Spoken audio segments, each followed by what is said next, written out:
আমাদের রাম মন্দির স্থাপনা যারা বাধা দিচ্ছেন, এই বাংলাদেশে আপনাদের ঠাঁই নাই, আপনাদের জায়গা পাকিস্তান, পাকিস্তানে যান। যখন আমরা রাম মন্দির প্রতিবাদ করলাম তাদের গায়ে লাগলো, আর প্রতিদিন ভারতে মসজিদ ভাঙ্গা হচ্ছে, এটা কি তাদের বিবেকে লাগে না? মসজিদ ভাঙলে আনন্দ লাগে, আর মূর্তি ভাঙ্গার কথা বললে গায়ে লাগে। তারা মুসলমানদেরকে ভারত বাংলাদেশ ছেড়ে দিতে বলেছে, তাহলে সাম্প্রদায়িক সম্প্রীতি তো তারাই নষ্ট করেছে। আমার দেবতা, আমার মন্দিরে কতটুকু হবে বড়, কতটুকু ছোট হবে, এই কৈফিয়ত, এই বাধা দেওয়ার ক্ষমতা আপনাকে কে দিয়েছে? এত বড় মন্দির বানাচ্ছ কেন?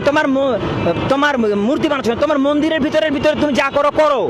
আপনার কথাই আমরা আমাদের দেবতাকে ছোট করব, খাটো করব কেন? কিসের জন্য? আপনার ভালো লাগলে আপনি আমার মন্দিরে আসেন, ভালো না লাগলে আসবেন না। আপনাকে কেউ জোর করে বলছে না মন্দিরে আসতে হবে।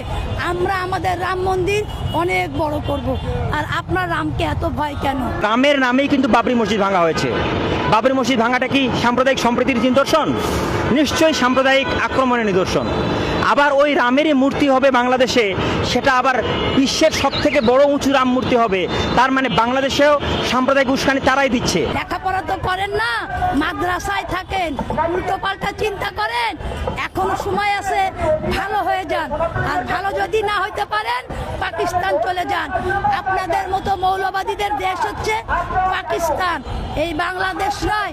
এই বাংলাদেশ হচ্ছেন সকলের, যারা বাংলাদেশকে ভালোবাসে, যাদের সম্প্রীতি আছে, যারা হিন্দু, মুসলিম, খ্রিস্টান, বৌদ্ধ ঐক্য সকলে মিলেমিশে থাকতে পারে, তাদের জন্য এই বাংলাদেশ। আমরা শান্তিপূর্ণ মানুষ, আমরা শান্তি চাই, আমরা ইসলাম চাই।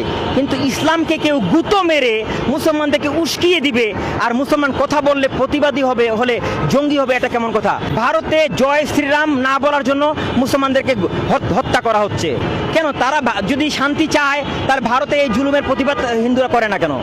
যদি মসজিদ তোমরা ভাঙতে পারো, মুসলমান অবশ্যই কোনো মূর্তি রাখবে না। এটা জঙ্গিবাদ নয়, এটা হচ্ছে সমানে সমান জবাব। মনে করবেন না আপনি যুদ্ধ করলে আমরা বসে থাকবো, আমরাও কিন্তু যুদ্ধ করতে জানি। আপনি আমাদের 5টা মারবেন, আমরা আপনাদেরকে 2টো মারব।